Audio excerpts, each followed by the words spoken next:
to split and introduce a new queen, I make sure to get from a strong colony. Ito, wala na tong queen, so isi-split ko na lang. I make sure to, this is empty, just in case you're wondering, this is just empty frames. But, I get 2 frames. This is a food frame. Ideally, may pollen sana. Ito, food frame to lahat. And this one is sealed brood. Ito. Sealed brood lang niya lahat. I think may konting pollen and I make sure to destroy any queen cells. And I will leave this for at least 2 days para yung mga older bees ay lilipad balik dun sa original colony. So ito, good example. This is sealed brood. Tapos, make sure lang natin na walang queen cells. Ayan. Ito, food. This is pollen here. My honey, my nectar. So, this is perfect. Tapos, uuwi ito yung mga older bees sa original colonies nila. So, we'll give them 2 days before introducing a new queen. Ayan. So, 2 frames lang. And we'll make sure to seal this one. Wait. Yan. Open ito.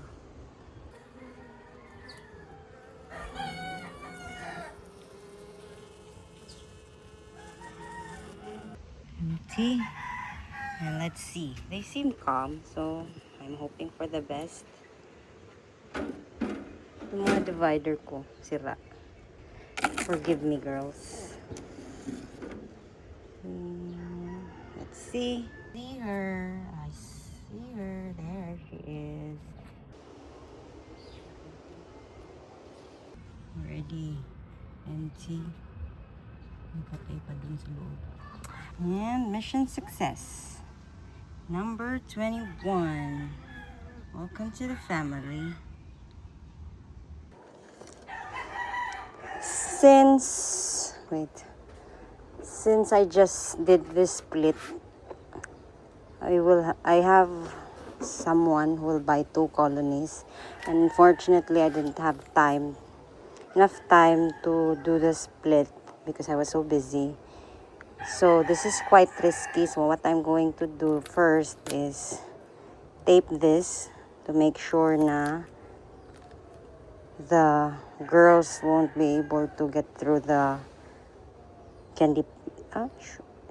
queen plug. What do you call that? Yeah, whatever. Then maybe after 5 days, I will remove the tape and let them release the queen. By that time, they should be able to accept this new queen.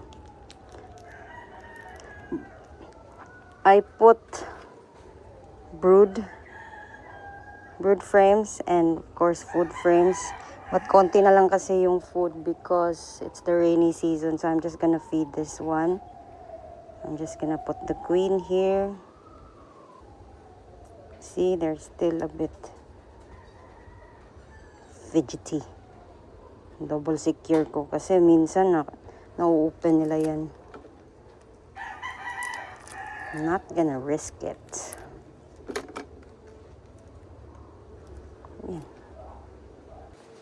Yun nagsisting siya. This is not a good sign. See? If you release it, if I don't put the tape now,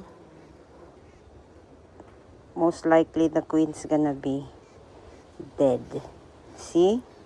Kita mo ito? Sinisting nila. And we don't want to happen. Minimum ko talaga is supposedly 2 days before introducing a queen. At ngayon wala akong choice kasi dami kong ginagawa.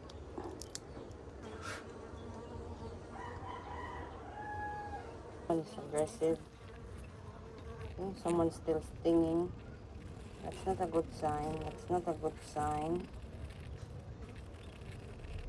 Also here, the other one. See? They don't like her yet. All the butts are down.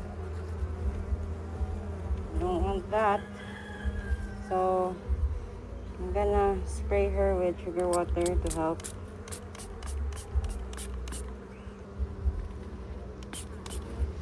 Nothing sweets can't help. And just put spray around so they calm down a bit. They groom themselves, and then the scent of the queen gets distributed. The pheromone gets distributed.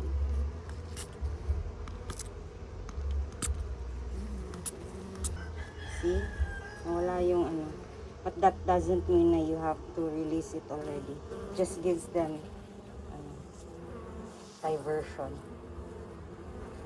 So they clean themselves, something sweet, and then at the same time, nasa-spread yung pheromones ng queen.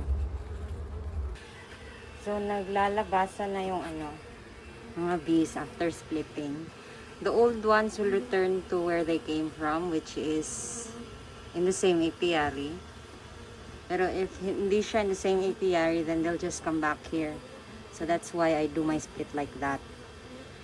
So since they came from that colony, they'll just return there. So medyo busy doon kasi nagsisiuwian na sila. Yung matitira dito is yung mga younger bees na hindi pa alam saan yung bahay nila. Day 5 after adding the queen cell, the cage. Already fed them. Naubos na nila. And look, they're much calmer now. So, I'm going to release that. But first, I have to check. Check ko muna if may mga queen cell ba. This is a mite strip, in case you're wondering. Kasi, I don't want them to have kuto.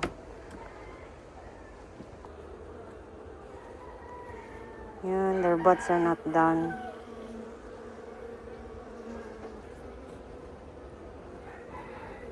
Yan. So, marami nang nag-emerge na baby bees. Tingnan nyo.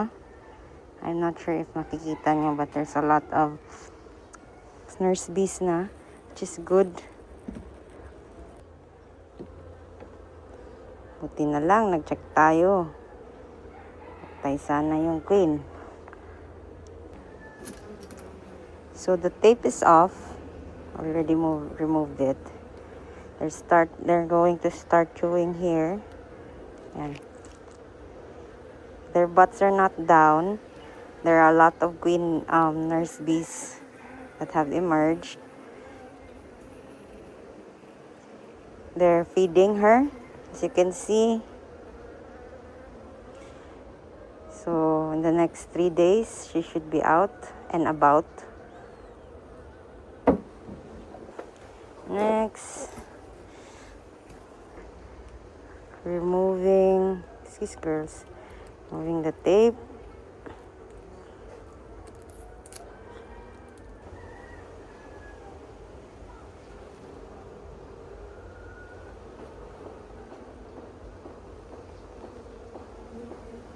See you in 3 days, queen. But I have to feed this one kasi wala silang food at magugutom sila.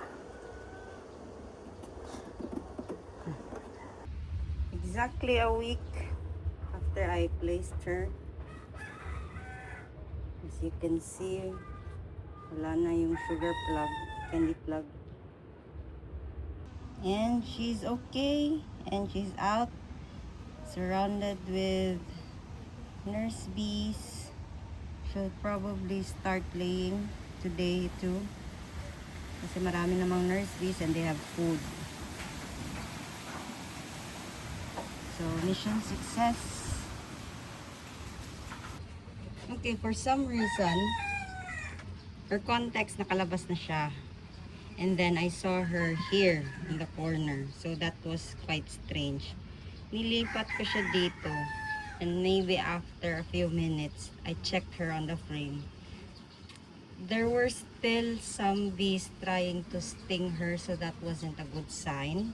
Good thing maliksi yung queen, so nakaka-avoid siya. I managed to rescue her and put her here. Although they don't look aggressive naman, but may iba pa talagang nagsisting sa kanya. So what I'm going to do is use this one. I'm going to show you how to use it. Hopefully by then they will accept the queen. Okay, so what I'm going to do, wala na akong candy. Take her again. Okay, ito, mga accepting naman to. Pero may ibang susting sa kanya. So, hindi ko na videoan kanina. I wasn't able to take a video.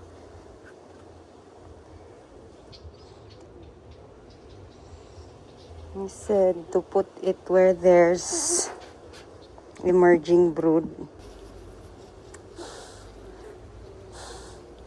So I'm gonna make space here. Ito na lang kasi may food konti dito. Tapos may emerging brood. I might just tap a few.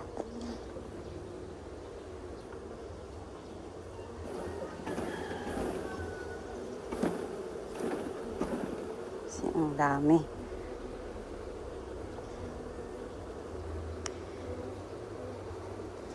Yan, better. I have better view.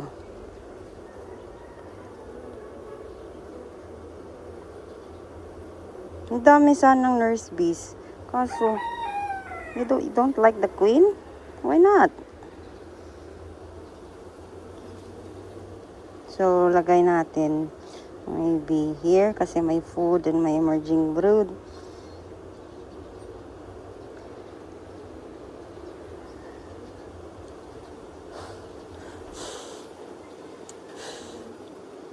So, put it there. May bees naman sa loob. Ay, hindi nyo nakikita. Very good. Sorry. Ayan. So, may konting brood. Hindi ako marunong ito. Yan, may brood inside.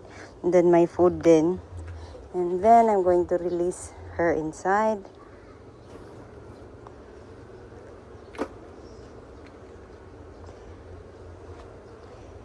May nurse bees din sa loob.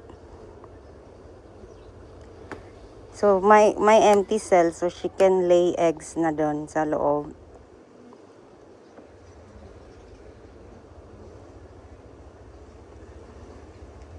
Lumabas ka na. Ayaw niya lumabas. Teka muna. Ayan, lumabas na siya.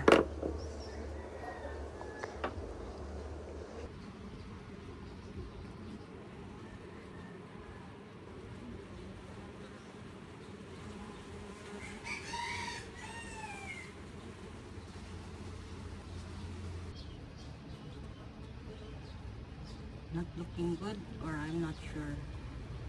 Some are giving her space, so I'm continuously monitoring.